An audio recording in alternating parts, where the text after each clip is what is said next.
গল্প গরিবের মেয়ের লোভী জামাই। দুই পাহাড়ের মাঝে এক অপূর্ব সুন্দর গ্রাম ছিল, যার নাম রায়পুর। সবুজ বন, টলটলে নদী আর খোলা আকাশের নিচে এ গ্রামের মানুষজন হাসিখুশি জীবন যাপন করত। কিন্তু এই গ্রামের এক কোণে এক ছোট্ট কুঁড়ের ঘরে বাস করতেন গরিব কৃষক গফুর মিয়া এবং তার একমাত্র মেয়ে মালতী। মালতী ছিল দেখতে অপূর্ব সুন্দরী, মিষ্টভাষী আর দয়ালু স্বভাবের। তার মা ছোটবেলাতেই মারা গিয়েছিলেন, তাই বাবাই ছিল তার একমাত্র আশ্রয়।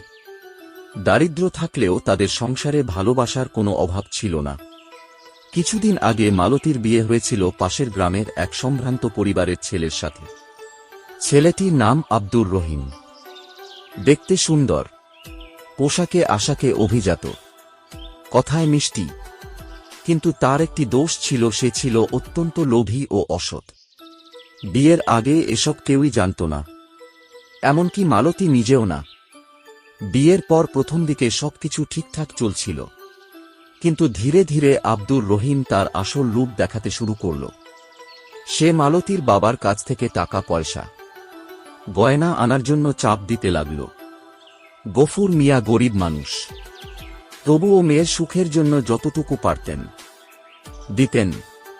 কিন্তু আব্দুর রহিমের চাহিদার শেষ ছিল না। এমন সময় এলো পবিত্র রমজান মাস।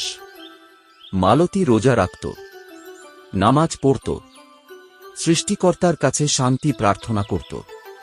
কিন্তু আব্দুর রহিমের পরিবার তার ওপর নতুন এক চাপ সৃষ্টি করল। মালতীকে বলল, মালতী, ও মালতী, আঙ্গ পাশের বাড়ি মন্ডলের পুতের বউ কত ভালো ভালো ইফতার নিয়ে আসছে। আর তোমার কি খবর? তুমি ইফতার নিয়ে আসবা না? তুমি যদি ইফতার না নিয়ে আসো তাহলে মানুষ আমাদের কি বলবো?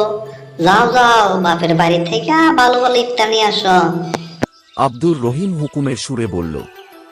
মালতী অবাক হয়ে বলল, আপনারা জানেন আমরা গরিব মানুষ, আমার বাবা দিন আনে দিন খায়, তার কাছে তেমন টাকা পয়সা নাই। তার দিন এখন অনেক কষ্টে কাটতেছে, সে এখন ভালো ভালো ইফতার কিভাবে দিবে? আব্দুর রহিম বলল, শোন, তোর বাবা গরিব না ধনী এটা আমার জানার বিষয় না। তোর বাবা কিভাবে দিবে, কই থেকে দিবে, কেমনে দিবে এটা আমি জানি না। আমি ইফতার পাইলেই হয়েছে। যা, তুই বাপের বাড়ি যা, বাপের বাড়ি যাইয়া ভালো ভালো ইফতার নিয়ে আবি। যদি ইফতার না নিয়ে আসস কালকে তোরে মজা বুঝাইমু। মালতী চুপ করে রইল। সে জানত তার বাবা এমনিতেই কষ্ট করে দুবেলা খায়, তার পক্ষে কিছু পাঠানো সম্ভব নয়। তবুও বাবাকে গিয়ে জানাল। গফুর মিয়া মেয়ের কষ্ট বোঝেন, তিনি চোখের জল ফেললেন, কিন্তু কিছুই বলতে পারলেন না। পরের দিন নিজের উপোস করেই কষ্ট করে কয়েকটা খেজুর আর মুড়ি পাঠালেন জামাই বাড়িতে। কিন্তু আব্দুর রহিম এতটুকু পেয়ে খেপে উঠল। এই ভিখারির বাচ্চা, তুই এগুলা কি নিয়ে আসছিস? হ্যাঁ, তোকে আমি কালকে বলছি ভালো ভালো ইফতার আনার জন্য, তুই এগুলা মুড়ি আর দুইটা খেজুর নিয়ে আসছিস। হ্যাঁ, এগুলা কি আমরা খাই? তোর বাপ কি জানে না যে রমজান মাসে জামাই বাড়ি ইফতার পাঠাইতে হয়? হ্যাঁ, তুই এগুলো কি নিয়ে আসছিস? তোকে কি আমি এগুলা নিয়ে আসার জন্য পাঠাইছি? হ্যাঁ। সে মালতীকে গালিগালাজ করল, মারধর করল।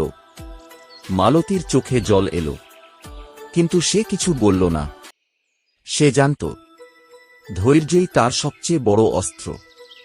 এভাবে দিন কেটে যাচ্ছিল। আব্দুর রহিমের অত্যাচার বাড়ছিল। সে মাদকাসক্ত ছিল, নেশা করে এসে মালতীকে নির্যাতন করত। একদিন সে এতটাই ক্ষিপ্ত হয়ে গেল যে মালতীকে বাবার বাড়ি পাঠিয়ে দিল আরও ইফতার আনার জন্য। বাবার কাছে গিয়ে মালতী কান্নায় ভেঙে পড়ল। গফুর মিয়া এবার আর চুপ করে থাকতে পারলেন না। তিনি গ্রামের মুরব্বীদের ডাকলেন। গ্রামের মাতব্বররা আব্দুর রহিমের চরিত্র আগেই আন্দাজ করেছিল। তারা সবাই মিলে ঠিক করল মালতীকে আর সেই অসৎ লোকের কাছে পাঠানো হবে না। গ্রামের মুরব্বীরা রহিমের বাড়িতে গিয়ে তাকে সতর্ক করল, কিন্তু সে কথা শোনার বদলে তাদের সঙ্গেও দুর্ব্যবহার করল। এক পর্যায়ে তারা গ্রাম প্রধানের কাছে অভিযোগ করল। আব্দুর রহিমের আসল চেহারা সবার সামনে উঠে এলো।